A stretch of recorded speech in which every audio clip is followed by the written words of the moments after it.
Next एक और important यहाँ पर केस स्टडी डिस्कस करते हैं। ये जो केस स्टडी है वो रिलेटेड है टर्नओवर मेथड ऑफ असेसमेंट के साथ। ठीक है, तो इसके अंदर जो बैंक है वो कंपनी की जो टर्नओवर है उसके बेस पर वर्किंग कैपिटल को असेस जो है वो करता है। तो केस स्टडी क्या है, XYZ limited is a manufacturing company specialising in consumer electronics. The company is evaluating it's working capital requirement using the turnover method for upscaling fiscal year. ठीक है, तो यहाँ पर कंपनी जानना चाहती है कि उसकी वर्किंग कैपिटल रिक्वायरमेंट कितनी है। तो उसकी जो एनुअल टर्नओवर है वो कितनी है, 1 करोड़। उसकी जो एनुअल टर्नओवर है वो कितनी हमारी 1 करोड़ रुपए है। 1 करोड़ रुपए इसकी यहाँ पर जो है वो एनुअल टर्नओवर है। तो अगर हम एनुअल टर्नओवर मेथड की यहाँ पर बात करें तो जो टर्नओवर मेथड है वो अज्यूम करता है कि जो इंटरप्राइज है उसको अपने टर्नओवर के 25% के इक्वल जो है वर्किंग कैपिटल में कंट्रीब्यूट जो है वो करना है। यानी कि अगर कंपनी की टर्नओवर 100 रुपीज है तो 25 रुपीज जो है वो कंपनी को खुद से सॉरी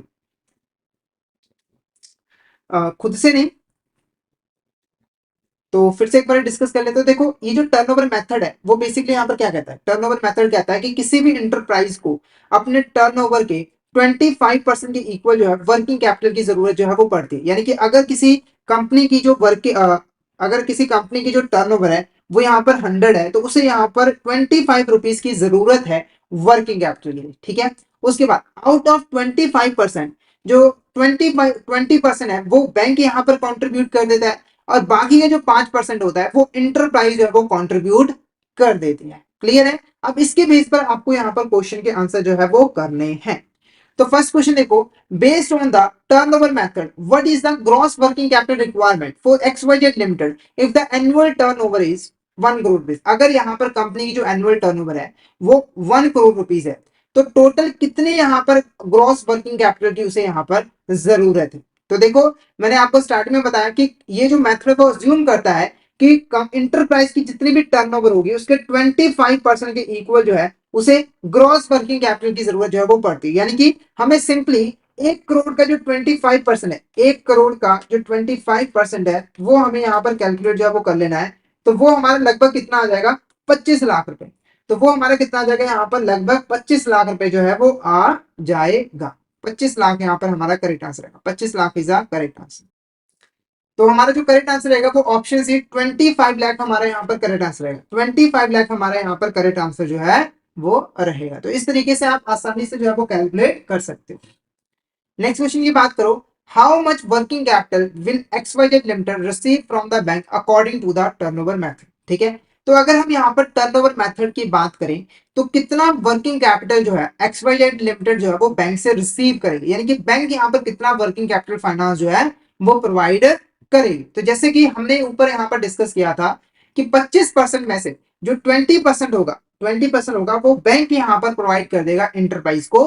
तो यहाँ पर हमारा जो करेक्ट आंसर रहेगा वो 20 लाख रुपीज यहाँ पर करेक्ट आंसर रहेगा। सीधा सीधा यहाँ पर 1 करोड़ का 20%, 1 करोड़ का 20% हमारा कितना आ जाएगा, यहाँ पर 20 लाख रुपीज जो है वो आ जाएगा। उसके बाद what is the margin that XYZ limited needs to provide out of the gross working capital requirement. ठीक है, तो यहाँ पर जो एक्सवाईजेड लिमिटेड है उसे यहाँ पर कितना वर्किंग कैपिटल जो है वो कंट्रीब्यूट करना पड़ेगा। तो हमारी जो परसेंटेज थी वो कितनी थी, 5%। कितनी थी यहाँ पर, 5%। यानी कि 25 में से 5% जो है वो कंपनी को खुद से यहाँ पर अरेंज जो है वो करना पड़ेगा। तो हमारा जो करेक्ट आंसर रहेगा वो रहेगा हमारा 5 लाख। हमारा जो करेक्ट आंसर रहेगा वो 5 लाख रुपीज जो है वो रहेगा। तो ऑप्शन डी हमारा यहाँ पर करेक्ट आंसर रहेगा। तो ये हमारा क्या था यहाँ पर टर्नओवर मेथड। तो टर्नओवर मेथड का अगर हम यहाँ पर कंक्लूड करें तो टर्नओवर मेथड के अंदर माना जाता है कि कंपनी को अपने टर्नओवर के 25% के इक्वल जो है ग्रॉस वर्किंग कैपिटल की जरूरत पड़ती है, जिसमें से 20% बैंक प्रोवाइड कर देता है और 5% इंटरप्राइज को खुद से यहाँ पर अरेंज जो है वो करना पड़ता है। ठीक है, तो हमने उसके बेस के यहाँ पर क्वेश्चन जो है वो सॉल्व कर लिया। तो आई होप आपको यहाँ तक क्लियर हो गया होगा। अगर आपको इस मेथड में किसी भी तरह का डाउट है तो आप चैट बॉक्स में मैसेज करके जो है वो पूछ सकते हैं। नेक्स्ट क्वेश्चन की बात करें, according to cash budget method what is the level of total working capital finance provided by bank. तो ये हमारा तीसरा मेथड है। ये हमारा तीसरा मेथड है वर्किंग कैपिटल को असेस करने का। अगर हम कैश बजट मेथड की बात करें तो बैंक यहाँ पर कितना वर्किंग कैपिटल फाइनेंस जो है वो प्रोवाइड करता है। पहला, the enterprise net working capital percentage, यानी कि हमारी इंटरप्राइज की जो नेट वर्किंग कैपिटल होती है उसकी परसेंटेज। या फिर the cash deficit determined from the cash inflows and outflows analysis, या फिर the enterprise contribution subtracted from the working capital gap, या फिर एक fix percentage of companies annual turnover. तो फटाफट से इसका आंसर बता दे, इसका आंसर आपको क्या लग रहा है, क्या होगा इसका करेक्ट आंसर। अगर हम कैश बजट मेथड की यहां पर बात करें तो टोटल कितना वर्किंग कैपिटल फाइनेंस जो है वो प्रोवाइड किया जाता है बैंक के द्वारा। फटाफट से चार बॉक्स में बताइए इसका करेक्ट आंसर आपको क्या लग रहा है, क्या होगा इसका करेक्ट आंसर।